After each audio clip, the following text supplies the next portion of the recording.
तो कुछ हमने वो दिए थे आपको कि इनके अभाज्य गुणनखंड करने हैं। गुणनखंड आपको बताए गए थे। जैसे एक बार फिर रिपीट कर लेता हूं। जैसे आपका है 10।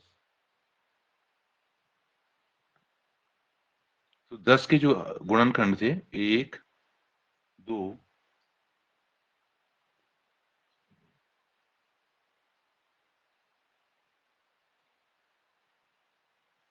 5, 10।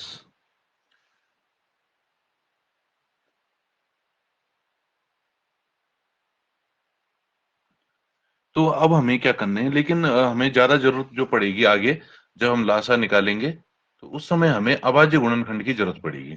तो आपको अभाज्य संख्याएं बताई गई थी, उन्हीं अभाज्य संख्याओं से आपके अभाज्य गुणनखंड निकलेंगे। तो जैसे अभाज्य संख्याएं थी, एक बार फिर रिपीट कर रहा हूँ। दो, ये तो गुणनखंड हो गए, यानी कि जिनका भाग क्या है इस संख्या में जा रहा है। 10 में 1 का भाग भी जा रहा है, 2 का जा रहा है, 5 का जा रहा है और 10 का जा रहा है। तो ये इसके गुणनखंड है। लेकिन हम करेंगे अभाज्य गुणनखंड आज। तो 2, 3, 5, 11, 13, 17, 19, 23, 29, 31, 37, 41, 43, 47, 53, 59, 61, 67, 71, 73, 79, 83, 87, 89 और 97। ये जो है हमारी अभाज्य संख्याएं हैं, 1 से लेकर के 100 तक। अब इनकी मतलब हमने किसी भी संख्या को इनके रूप में लिखना है, संख्याओं से प्रदर्शित करना है। उदाहरण हमने देखा, एक 10 जो है, 10 के गुणनखंड कौन है? 1, 2, 5 और 10। अगर हम देखें इनमें से कौन सी अभाज्य, 1, 2 और 1, 5, क्या हम इस 10 को 2 और 5 के रूप में लिख सकते हैं? बिल्कुल लिख सकते हैं। देखिए 10 बराबर 2 गुणा 5, यानी कि किसी भी संख्या को हमने उसके अभाज्य गुणनखंड के गुणनफल के रूप में लिख दिया। तो हमें यही करना है। तो ये अभाज्य गुणनखंड कैसे होंगे, कैसे किए जाएंगे? तो ये है, भाग विधि से करेंगे और सबसे पहले हम अभाज्य संख्या से शुरू करेंगे भाग देना। तो सबसे छोटी जो अभाज्य संख्या है वो है 2। संख्या लेते हैं, पहली संख्या देखते हैं 10 को। तो 2 का भाग 10 में कितनी बार जाएगा? 5 बार जाएगा। 2 पंजे 10। अब हम देखेंगे 2 का भाग नहीं आ रहा है, तो हम अगली संख्या देखेंगे। तो अगली संख्या है 3 में भी 3 का भाग भी 5, कम 3 दूनी 6 हो रहा है। तो अब हम अगली संख्या देखेंगे, तो अगली संख्या है हमारी 5। तो 5 का भाग देंगे तो 5। अब 1 हो गया, अब जरूरत नहीं। तो 10 बराबर क्या हो जाएगा? 2, 5। तो 10 के अभाज्य गुणनखंड है ये, क्या हो गए? 10 के अभाज्य गुणनखंड 2 और 5, यानी कि इसको इस तरीके से लिखा जाएगा, गुणनखंड। आगे बढ़ते हैं और एक अगला सवाल लेंगे, वो है 20। फिर हम क्या करेंगे? 2 से शुरू करेंगे, 2 दशा के 20। अभी भी 2 का भाग जा रहा है, 2 पंजे 10। अभी देखा था ना कि 5 में 2 का और 3 का तो नहीं जाएगा, तो 5 का ही जाएगा, तो 5 ही कम 5। अब देखो 20 को कैसे लिखा जाएगा? 2 गुणा 5, 2 दूनी 4 और 4 पंजे 20। तो इस तरीके से ये क्या है? 20 के अभाज्य गुणनखंड। और ज्यादा जरूरत हमें इन्हीं की पड़ेगी, खासकर जब हम लासा कर रहे होंगे, लघुत्तम समापवर्तक कर रहे होंगे, तो उस समय हमें इसकी ज्यादा जरूरत पड़ेगी। अगली संख्या लेते हैं 16।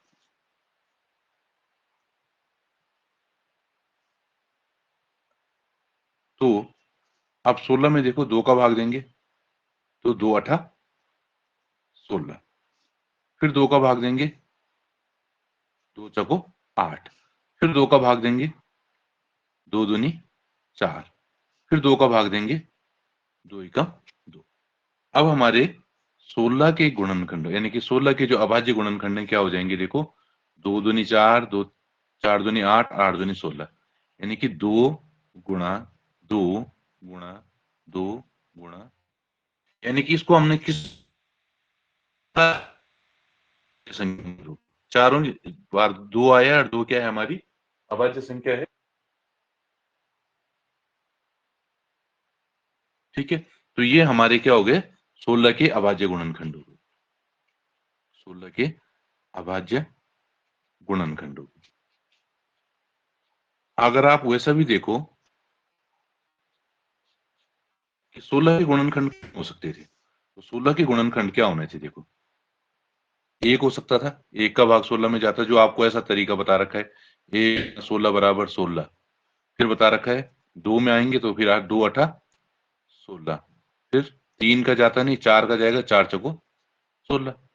तो कौन कौन से हुए, 1 2 4 और 8 16, दो बार नहीं लिखना है इसको क्योंकि 4 दो बार आ गया। तो अब देखो इसमें से इन 5 में से केवल 2 ही एक ऐसी संख्या है जो अभाज्य है, एक ना तो भाज्य है ना अभाज्य है, 4 भाज्य, 8 भाज्य, 16 भाज्य, यानी कि इसका एक ही गुणनखंड ऐसा है जो अभाज्य था, वो है 2, तो वो इसी रूप में लिखा जाएगा। अगली संख्या हम लेते हैं 24।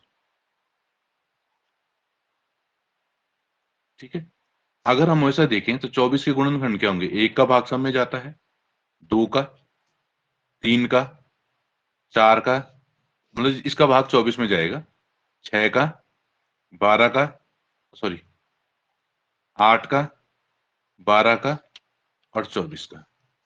अगर आप देखें तो इसमें 2 और 3 ही क्या है, अभाज्य संख्या है, दो मतलब अभाज्य गुणनखंड है, तो यानी कि 24 को हम 2 और 3 के रूप में ही लिखेंगे। अब शुरू करते हैं, 2 का भाग देंगे। कुछ बच्चे कंफ्यूज होते हैं, 2 दशा के 20 कर देते हैं, उसके बाद सोचते हैं कि इसका भाग तो नहीं जा रहा है, तो हमें पहाड़ा नहीं, हम अलग से भाग भी दे सकते हैं इसका। 2 एकम 2, फिर 4, 2 दूनी 4, तो कितनी बार गया, 12 बार, फिर 2 का भाग 12 में जाएगा तो 6, फिर 2 का भाग 6 में जाएगा तो 3, 2 3 6, अब 2 का भाग नहीं जा सकता तो अब हम 3 का ही भाग देंगे, तो 3 एकम 3। तो अब जो 24 है उसको कैसा लिखा जाएगा, आप देखिए 2 गुणा 2 गुणा 2 गुणा 3, 2 दूनी 4, 4 दूनी 8, 8 3 24, 2 2 जा 4, 4 2 जा 6, सॉरी 4 2 जा 8 एंड 8 3 जा 24। तो इस तरीके से 24 के अभाज्य गुणनखंड हो। आगे बढ़ते हैं, थोड़ा बड़ी संख्या लेते हैं और संख्या है हमारी 60। तो पहले 2 का भाग देंगे, 2 3 6 यानी कि 30 हो जाएगा, फिर 2 का भाग देंगे। अब ये भाग आपको जल्दी जल्दी आ जाना चाहिए, 2 एकम 2, फिर 1 बचेगा और 0 2 5 10, 15 दूनी 30 वैसे भी होते हैं। अब अगर आपको विभाजिता का नियम पता हो तो जिस संख्या के अंत में 0 2 4 6 8 आता है उसमें तो 2 का भाग जाता है, लेकिन इसकी इकाई का अंक क्या है, 5 है, यानी कि अंतिम अंक 5 है, तो इसमें 2 का भाग नहीं जाएगा। अब इसमें किसका भाग जाएगा, 3 का, 5 और 1 6, तो यानी कि 3 पंजे 15। अब 3 का भाग नहीं जा रहा है तो अब हम करेंगे 5 का, 5 का 5। तो इसके जो अभाज्य गुणनखंड है, अब देखिए 60 के 2 गुणा 2 गुणा 3 गुणा 5, 2 दूनी 4, 4 3 12 और 12 पंजे 60। कई बार बच्चे गलती क्या कर देते हैं, जैसे यहां पर किया हुआ है, ठीक है, अब सोचेंगे अरे इसमें तो 10 का भाग चला जाता है, लेकिन 10 तो अभाज्य संख्या है ही नहीं, 10 तो आएगा ही नहीं, हमारी बस यही संख्याएं आएंगी। पहले हम 2 से ट्राई करेंगे, जा रहा है तो ठीक, नहीं तो 3 से, उसके बाद 4 से ट्राई नहीं करेंगे। 4 से ट्राई करोगे तो गलत हो जाएगा, क्योंकि 4 तो अभाज्य है ही नहीं। फिर 5, 5 के बाद सीधे 7 से देखेंगे, 7 के बाद 11 देखेंगे, और 11 के बाद 13, 13 के बाद 17, 17 के बाद 19, 19 के बाद 23, और ऐसे करते करते हम इसको आगे बढ़ाएंगे। अगली संख्या लेते हैं, थोड़ा और बड़ी संख्या ले लेते हैं, और जो और बड़ी संख्या हम ले रहे हैं यहाँ पर इस समय, वो ले लेते हैं हम 96, 96। थोड़ा थोड़ा करके आगे बढ़ते हैं। देखो, इसके लिए आपको प्रैक्टिस की जरूरत है, इसलिए आपको कुछ सवाल दिए थे, अगर आप लोगों ने अभी भी नहीं किए हैं तो कल जरूर करिएगा। 2 का भाग देंगे, अगर आपको ऐसे में देना नहीं आ रहा है तो आप ऐसे में देंगे। 2 का क्यों देंगे? क्योंकि इसका इकाई का अंक 6 है। 2 चको 8, 1 6, 2 8 16, तो चला गया भाग पूरा पूरा, यानी कि 48 बार। अब हम इसके लास्ट में भी 8 है, तो 2 इसका भाग देंगे 48 में।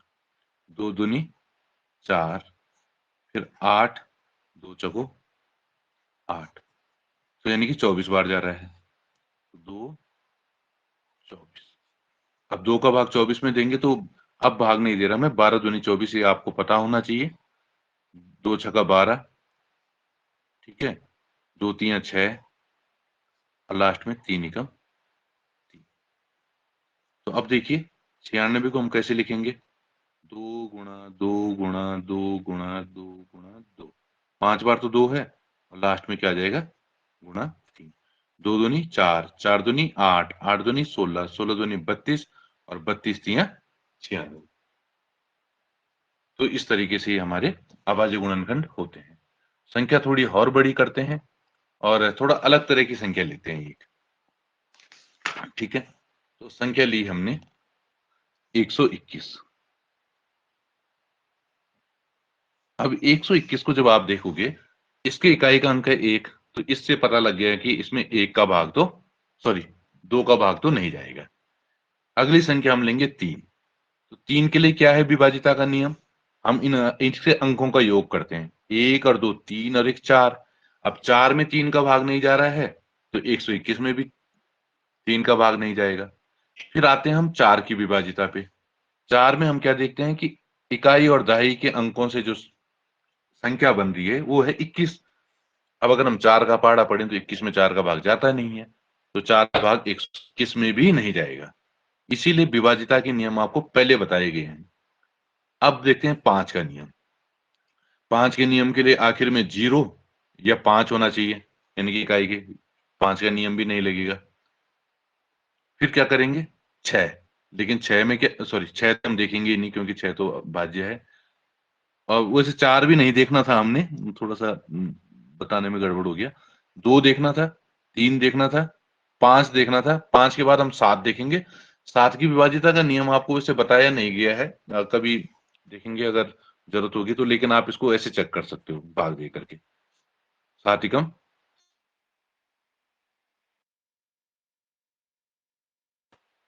2, पूरा पूरा भाग नहीं जा रहा, तो इसको छोड़ देंगे। इसके बाद 7 के बाद अगली जो संख्या है वो है 11। तो अब हम 11 की विभाजिता का नियम अगर आपको याद हो, याद ना हो लेकिन प्रैक्टिस बताई थी, जैसे ये, और इसके बाद इसके साथ तो कोई नहीं है, 1 और 1 कितना हो जाएगा? 2, और 2 में से 2 घटाएंगे तो कितना हो रहा है? 0। यानी कि विषम संख्याओं पर स्थित अंकों का योग माइनस समस्थान पे कौन है? 1 ही है, तो 2 में से 2 गए 0, यानी कि 11 का भाग जा रहा है। 11 का भाग वो आप चाहो तो अलग से चेक कर सकते हो। 11 एकम 11, फिर 1, 11 एकम 11, तो ये कितना होगा? 121। फिर 11 में 1 बार जाएगा, तो इस 121 का जो है उत्तर होगा वो होगा 11 गुणा 11। तो इस तरीके से 121 के अभाज्य गुणनखंड हो गए। आगे बढ़ते हैं, एक संख्या और लेते हैं, वो है 169।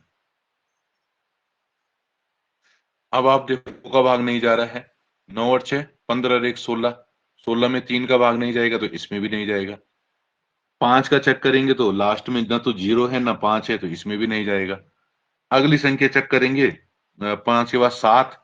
7 को अगर विभाजिता का नियम कुछ बच्चों को शायद पता हो सकता है, लेकिन जिनको नहीं पता वो इससे कर सकते हैं। 7 दूनी 14, 2, 7 चको 28, एक शेष बच रहा है, यानी कि पूरा पूरा भाग नहीं जा रहा है, इसको भी छोड़ देंगे। 7 के बाद 11। 11 के लिए हमने क्या किया है, 1, 6, 9। 9 और 1 कितना हो गया, 10। और 10 में से क्या घटाना है, 6। कितना आ रहा है, 4। यानी कि नहीं जाएगा। या तो ये 0 आना चाहिए था, या तो ऐसा आना चाहिए था 11, 22, 33। नहीं जाएगा। 11 के बाद अगली संख्या है 13। 13 का आया गया है तो आप भाग देके चेक कर सकते हैं। 13 एकम 13, 3 बचा 9, 13 3 39, और ये भाग पूरा हो गया। यानी कि 13 का भाग 13 बार जा रहा है। 13 13 की 169, फिर 13 का भाग देंगे तो 13 जो हमारा 169 था, उसके अभाज्य गुणनखंड जो थे वो है 13 गुणा 13। तो इस तरीके से ये हो गया। तो अब आप जब करोगे ना, जैसे अब शुरू में हमसे भी एक गड़बड़ हो गई थी कि हम यहाँ पर 4 का भी चेक करने लग गए थे, तो 4 और 6 का ये करना ही नहीं है। चेक करने हैं हमें सिर्फ 2, 3, 5, 7 और 7 के बाद सीधे 11, 11 के बाद 13, 13 के बाद सीधे 17 और 19 ऐसे। तो एक कोई बड़ी संख्या लेते हैं और वो है हमारे पास 1000, कि 1000 के अभाज्य गुणनखंड कैसे होंगे। देखिए अगर आपने ये सीख दिया ना, ये सीख गए, तो लासा निकालना बड़ा आसान हो जाएगा। ठीक है, तो पहले 2 का देखेंगे, 2 पंजे 10, 2 जीरो उतर जाएंगे। फिर 2 का करेंगे, 2 दूनी 4, आप भाग अलग से भी दे सकते हैं, 2 पंजे 10। फिर 2 का करेंगे, 2 एकम 2, 2 दूनी 4, 2 पंजे 10। अब ये 2 का तो नहीं जाना क्योंकि इसका इकाई का अंक हो गया 5। अब हम कर देंगे 5 और 2 7 और 1 8। तो 8 में तो 3 का भाग नहीं जाता, तो इसमें भी नहीं जाएगा। अब 3 के बाद हम चेक करेंगे सीधे 5, इकाई का अंक 5 है तो जाएगा। तो 25 पंजे होते हैं 125। आप भाग दे करके चेक कर, सॉरी, 5 का भाग 125 में देंगे तो 5 दूनी 10, 2 5, 5 पंजे 25। तो ये हो गया। अब 5 का भाग 25 में देंगे तो 5 पंजे 25 और 5 एकम हो गया। तो अब जो 1000 के जो गुणनखंड होंगे वो होंगे 2 गुणा 2 गुणा 2। अब 5 कितनी बार है, 3 बार। 5 गुणा 5 गुणा 5। यानी कि इन सबको आप गुणा करोगे तो उत्तर क्या आएगा, 1000 आएगा। 2 दूनी 4, 4 दूनी 8, 8 पंजे 40, 40 पंजे 200 और 200 पंजे 100 हजार, सॉरी 1000। तो इस तरीके से आपके ये अभाज्य गुणनखंड होते हैं। और भी कोई क्वेश्चन ले सकते हैं। अगर किसी को इसमें डाउट है तो हैंड रेज कर सकता है।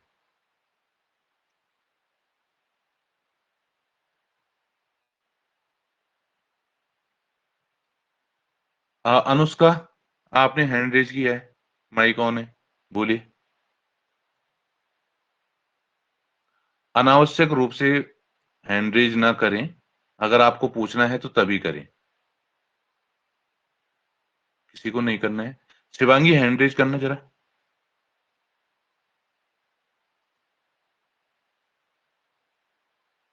शिवांगी नहीं कर रही है। दीक्षम आपने किया है, बोलिए, समझ आ रहा है। सर हम्म, जैसे सर 11 2 3 4 5 के विभाज्यता का नियम, वैसे ही 13 से 15 का नहीं हो सकता। नियम हो सकता है लेकिन इतनी ज्यादा जरूरत उसकी हमें अभी इस परीक्षा में नहीं पड़ेगी, लेकिन नियम हो सकता है उसका। 13 का तो हो सकता है नियम। कभी देखेंगे 13 और 7 का भी, अगर डिस्कस करना होगा तो कर लेंगे। ठीक है, और कुछ। शिवांगी ने किया था, शिवांगी करना जरा। कार्तिक, आप बोलो जरा, आप क्या बोल रहे हो।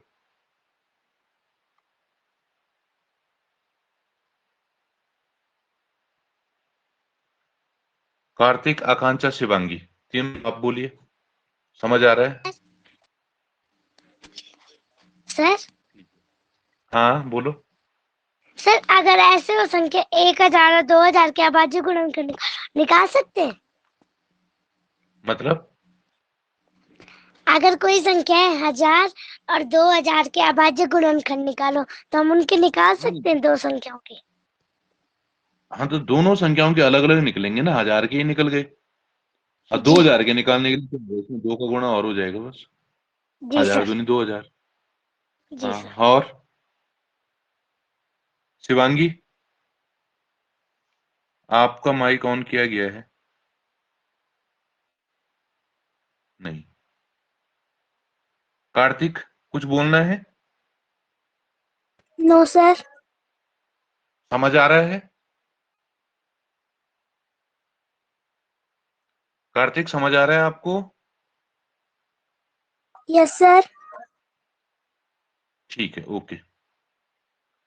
ठीक है, तो एक एक दो सवाल और लेते हैं और तब इससे आगे बढ़ाएंगे। ठीक है, तब हम गुणज पे आ जाएंगे। चलो मैं एक सवाल लिखता हूं यहाँ पर और पोल करते हैं और तब आप उसको देखिए।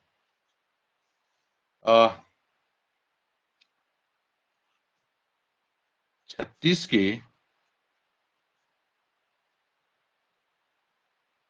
अभाज्य गुणनखंडों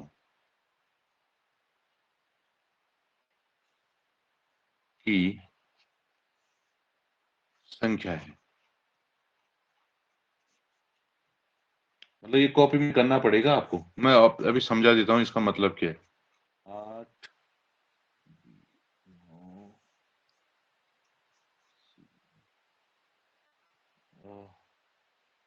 अब सॉरी, एक इसको संख्या नहीं, अब इसको सीधे अभाज्य गुणनखंड लिख देता हूं मैं इसको। ठीक है, तो इसको मैं ऐसा लिख देता हूं,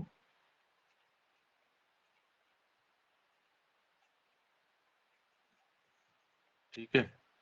दूसरा है,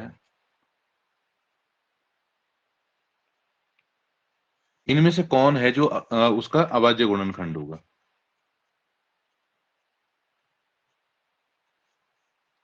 डी वाला ऑप्शन है।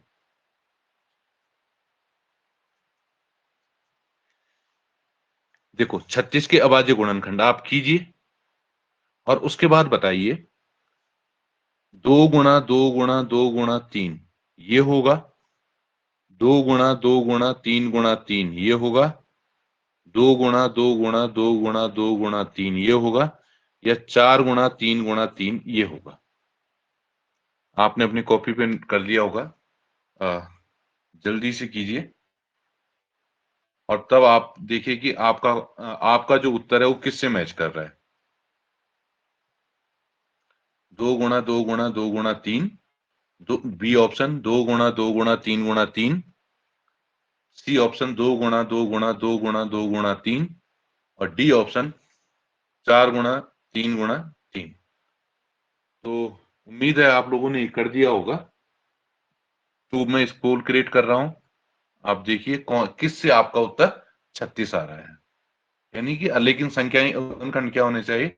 सारे अभाज्य होने चाहिए।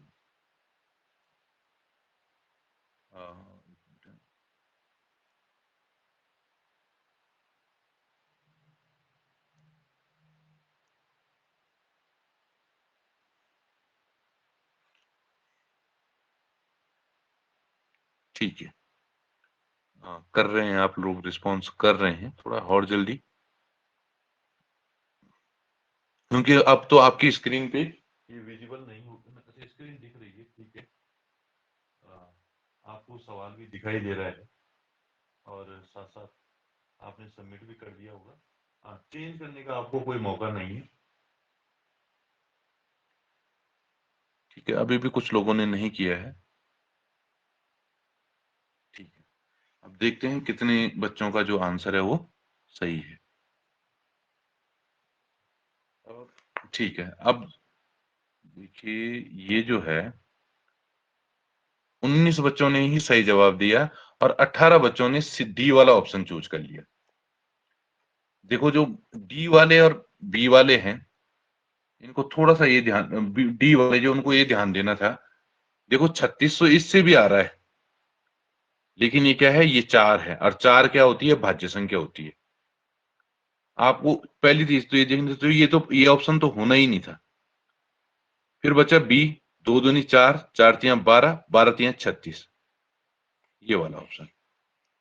इसमें देखिए क्या हो रहा है, सारी अभाज्य हैं और उन अभाज्य संख्या है उनको गुणा करके 36 आ रहा है। अब ये 2 दूनी 4, 4 तियां 12, एक मिनट है, 2 दूनी 4, 4 दूनी 8 और 8 तियां 24 ही हो रहा था। और ये 2 दूनी 4, 4 दूनी 8, 8 दूनी 16 और 16 तियां 48। तो जिन्होंने ए और सी लिखा है उन्होंने तो बहुत ही गलत किया है, लेकिन बी बिल्कुल सही था। और डी वाला जो ऑप्शन है वहां पर आपको ध्यान देने की जरूरत है कि 4 को नहीं ले सकते हैं। तो आज आपको कुछ सवाल इसके दिए जाएंगे जो आपको करने हैं। अब हम बात करते हैं गुणज की। गुणज क्या होता है, ठीक है। अब अगर आप लोगों ने पहाड़े पढ़े ही होंगे, ऑब्वियस है। तो वही अगर हम देखें, जैसे 2 है, 2 का पहाड़ा क्या होता है, 2, 4, 6, 8, 10, 12, 14, 16, ये सारे 2 के गुणज हैं, ठीक है।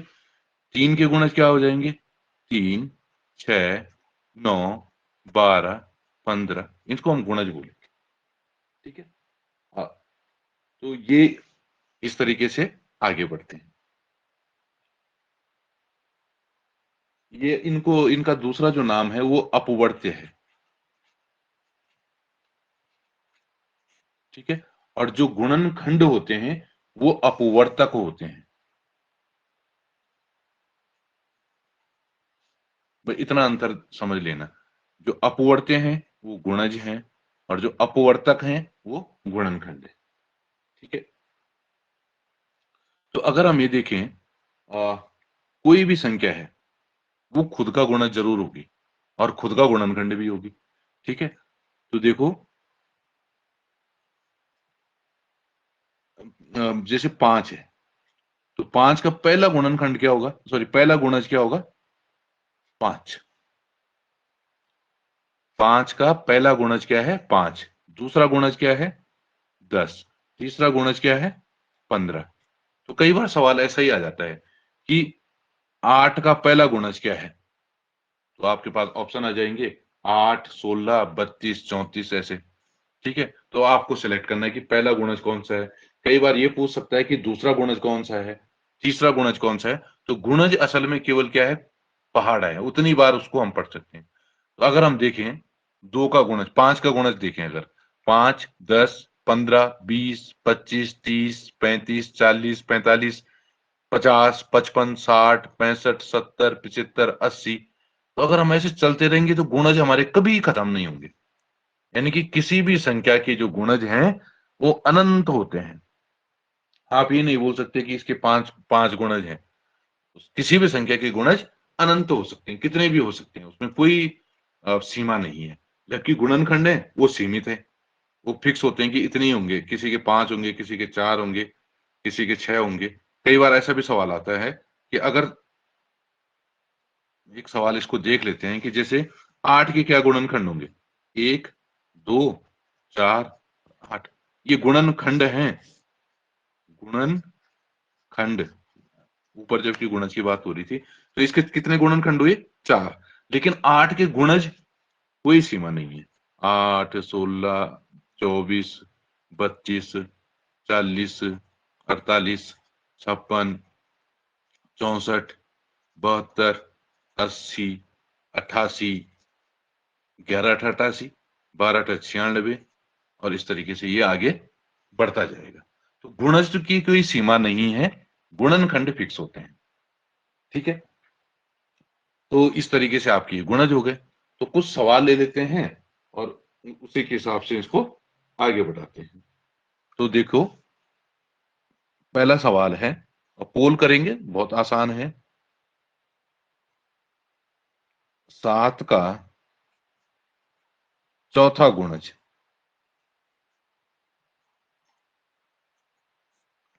7 का चौथा गुणज कौन सा है? 4 ऑप्शन दे रहा हूं, जल्दी जल्दी पढ़िए। 7, दूसरा 21, तीसरा 28 और चौथा 14। सिंपल सा सवाल है, 7 का चौथा गुणज। उम्मीद है इस आंसर को, इस क्वेश्चन को कोई गलत नहीं करेगा। सिंपल सा है, पहला गुणज कौन सा होगा, दूसरा कौन सा होगा, तीसरा कौन सा होगा, चौथा कौन सा होगा। तो पहला है ए ऑप्शन है 7, बी ऑप्शन है 21, सी ऑप्शन है 28 और डी ऑप्शन है 14।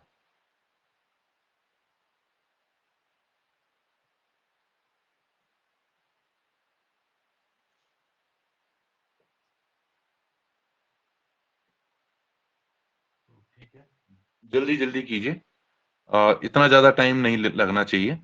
अभी भी 10-11 बच्चों ने नहीं किया है, जल्दी कीजिए, अभी 5-6 बच्चे और हैं जो नहीं कर रहे हैं।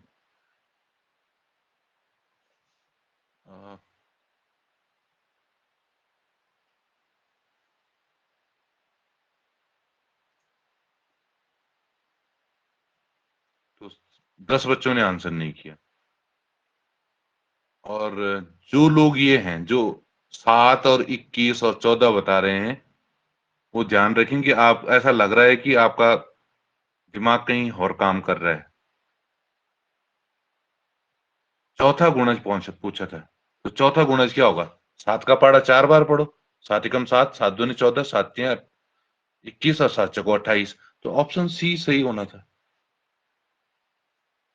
इसमें कोई सा भी कोई कंफ्यूजन नहीं था, लेकिन आप जल्दबाजी कर रहे हैं और या तो फिर ध्यान से नहीं देख रहे हैं। अगला सवाल,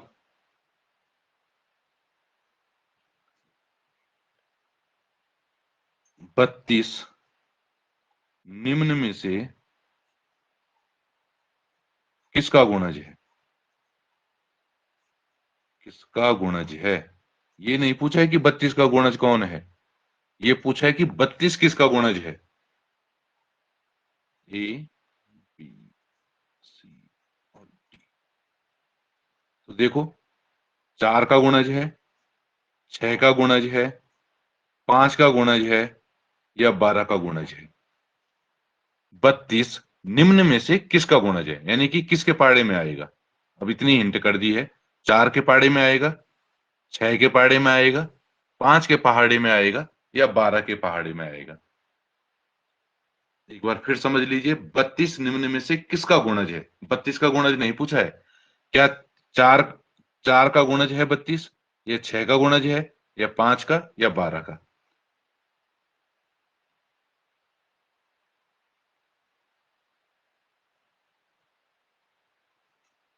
दस सेकंड का ही टाइम देंगे इसके लिए, क्योंकि 10 सेकंड में भी अगर नहीं होता है तो इसका मतलब आप फोकस नहीं कर रहे हैं। फुल स्टॉप किया जा रहा है।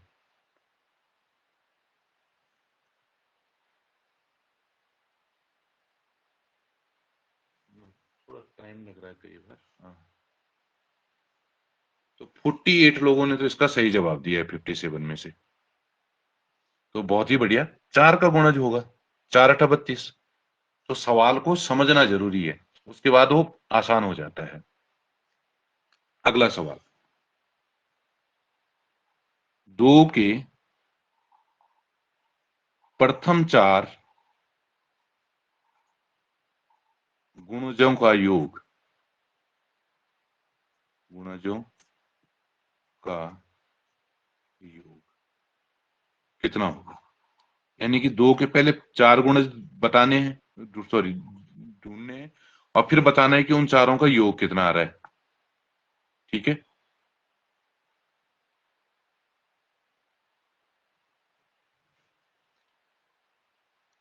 तो मैं ऑप्शन दे रहा हूं, 8, 10, 20 या 16। 2 के प्रथम 4 गुणजों का योग कितना है। पहले तो आप सोच लीजिए 2 के 4 गुणज कौन कौन से हैं, प्रथम 4 कौन है, और फिर उनको जोड़ दीजिए। पूरा क्वेश्चन एक्सप्लेन कर दिया है, इस समय अब गलती की गुंजाइश नहीं होनी चाहिए। 2 के प्रथम 4 गुणजों का योग कितना है? पहले 4 गुणज लिख लीजिए और उन चारों को जोड़ करके देखिए कितना आ रहा है।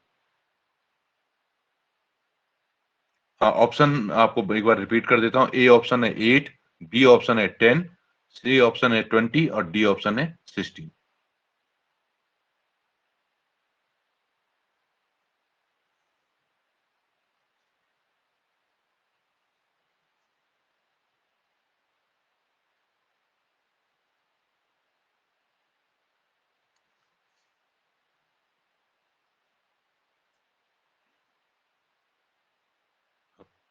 पोल को स्टॉप कर रहे हैं।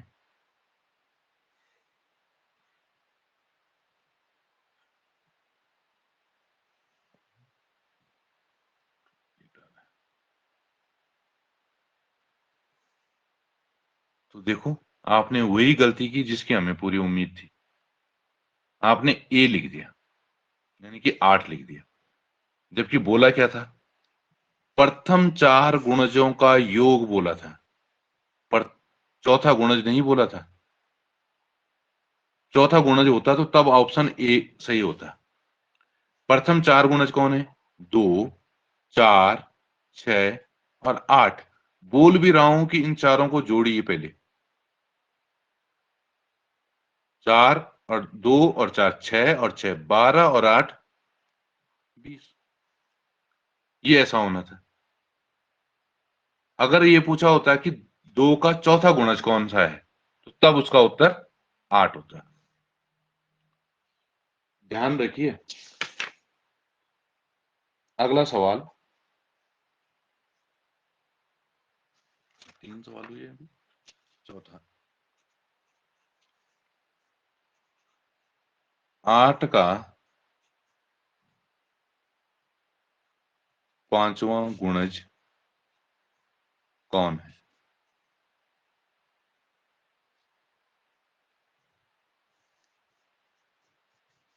Option A, B, C, D. 8, 5, 32, 40। देखो, 5वां गुणज कौन सा है, ध्यान रखना। 8 का 5वां गुणज। इस बार योग नहीं पूछा है, 5वां गुणज पूछा है। तो option A 8, option B 5, option C 32 और ऑप्शन डी 40।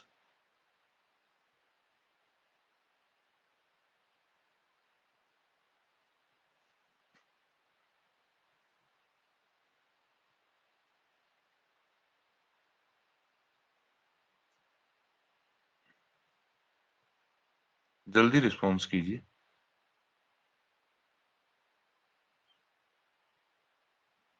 पोल को स्टॉप कर दिया जाएगा अगर आप टाइमली रिस्पॉन्स नहीं करेंगे। तो आपने आंसर देख लिया होगा। 61 लोगों ने ही किया है और 41 लोगों ने, सॉरी 48 लोगों ने इसका सही आंसर किया है, जो था 40। 8 का 5वां गुणन, 8 का पढ़ा 5 बार। 8 एकम 8, 8 दूनी 16, 8 3 24, 8 चौको 32, 8 पंजे 40। तो मैं इसमें देखता हूँ कुछ है जो आंसर नहीं कर रहे हैं।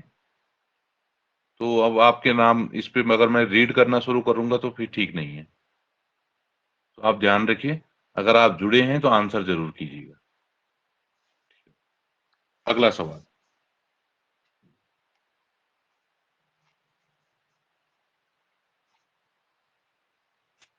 निम्न में से कौन 6 का गुणज नहीं है? निम्न में से कौन 6 का गुणज नहीं है? ध्यान रखना, सवाल को समझने की कोशिश करो, पहले सही से पढ़ो और तब करो। 6 का गुणज नहीं है। 3, 6, 18 और 24। निम्न में से कौन 6 का गुणज नहीं है? गुणनखंड नहीं पूछा है, गुणज पूछा है।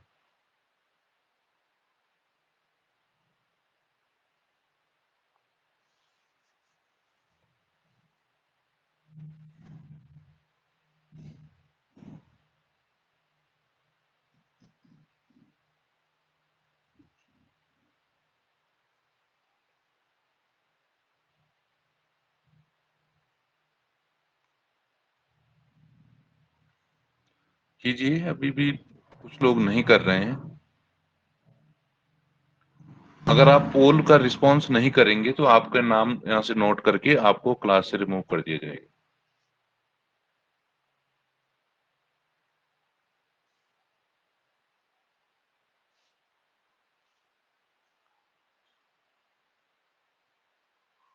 ठीक है, 46 लोगों ने सही आंसर किया है।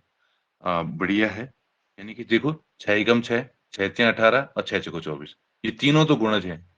3 नहीं है, 3 क्या है? इसका गुणनखंड है। ठीक है, एक सवाल और देख लेते हैं।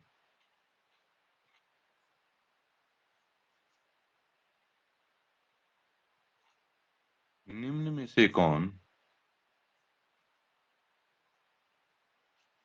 2, 3 और 5 का गुणज है? 2, 3 और 5 तीनों का गुणज है। यानी कि 2 का भी है, 3 का भी है और 5 का भी है।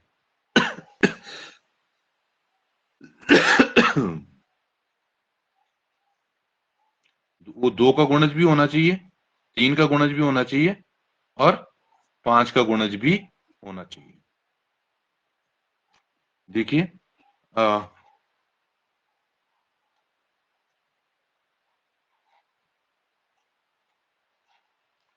ऑप्शन को ध्यान से पढ़ लीजिए। पहला है 6, क्या वो 2 का गुणज है, 3 का भी है और 5 का भी है? ऑप्शन बी, क्या वो 2 का गुणज है 15, या 3 का भी है और 5 का भी है? ऑप्शन सी 10, 2 का गुणज भी है, 3 का भी है या 5 का भी है, ये हमें देखना है। और ऑप्शन डी है 30, इसमें भी हमें यही देखना है कि क्या ये 2 का गुणज, 3 का गुणज और 5, यानी कि तीनों का गुणज होना चाहिए। सवाल को समझ लीजिए एक बार फिर से। निम्न में से कौन 2, 3 और 5 तीनों का गुणज है? उम्मीद है आपने क्वेश्चन सही से पढ़ लिया होगा, समझ लिया होगा और अपना ऑप्शन सिलेक्ट कर लिया होगा।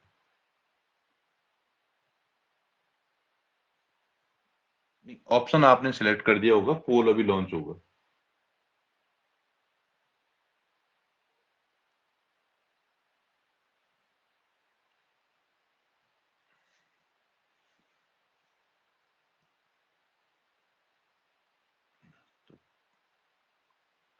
ठीक है, जल्दी कीजिए।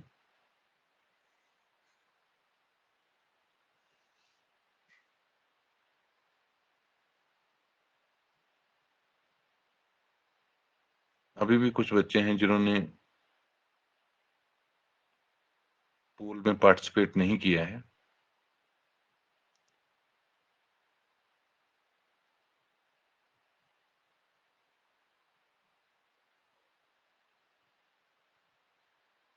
पोल का टाइम तो ओवर हो चुका है।